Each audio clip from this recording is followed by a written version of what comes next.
चला जाता है। शहर से सामान लेकर जब चंपक सेठ वापस गांव लौट रहा होता है, तभी उसे एक आवाज सुनाई देती है। चंपक जी, ओ चंपक जी। अरे, ये तो कोई मेरा नाम लेकर मुझे पुकार रहा है। फिर उस रास्ते में वही औरत खड़ी दिखाई देती है। फिर क्या था, हरिया की तरह चंपक सेठ भी उस औरत के पास अपनी बैलगाड़ी लेकर जाता है और वो भी उसकी चिकनी चुपड़ी बातों के मुंह जाल में फंस जाता है। फिर चुड़ैल उसे भी अपनी गुफा तक ले जाती है और उसका सारा सामान लेकर गुफा में गायब हो जाती है। बेचारा चंपक सेठ लाचार होकर खाली हाथ गांव लौट आता है। फिर ये उस जंगल में रोज की बात हो जाती है।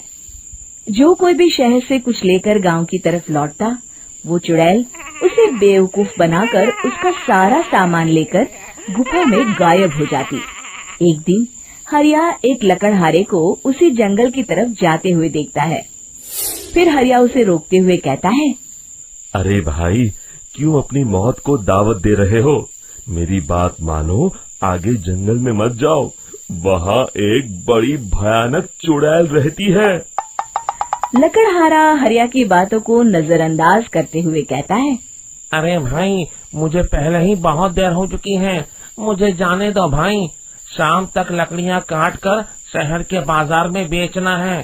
तुम अपनी ये कहानी किसी फुर्सत में बैठे इंसान को सुनाओ, मैं तो चला। इतना कहकर लकड़हारा वहाँ से आगे जंगल की तरफ चला जाता है। फिर अगले दिन गांव के मुखिया के घर के बाहर बहुत सारे लोग जमा हो जाते हैं। तभी हाथ में कुल्हाड़ी लिए खड़ा लकड़हारा कहता है, अरे मुखिया जी, अब आप ही हमें बचाइए उस जंगल वाली चुड़ैल से।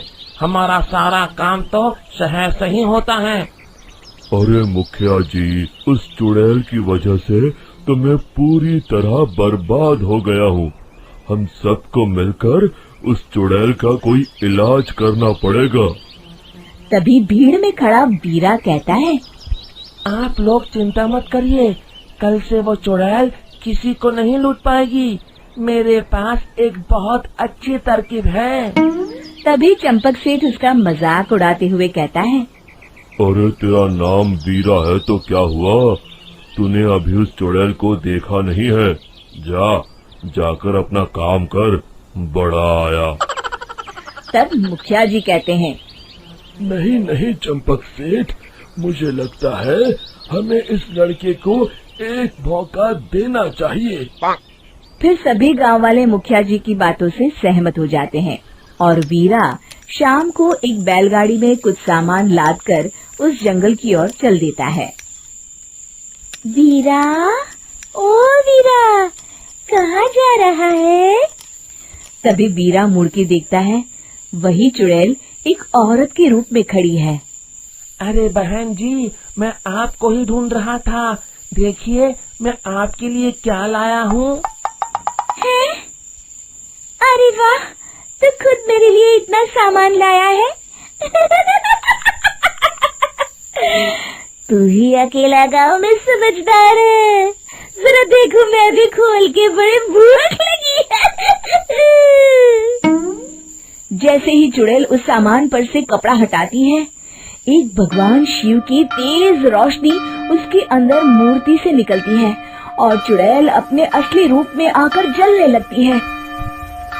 अरे मैं जल रही हूँ, बचाओ, बचाओ, ओम नमः शिवाय, मर गई मैं। देखते ही देखते वो चुड़ैल राख के साथ उड़ जाती है और सभी गांव वाले भी वहां जाते हैं।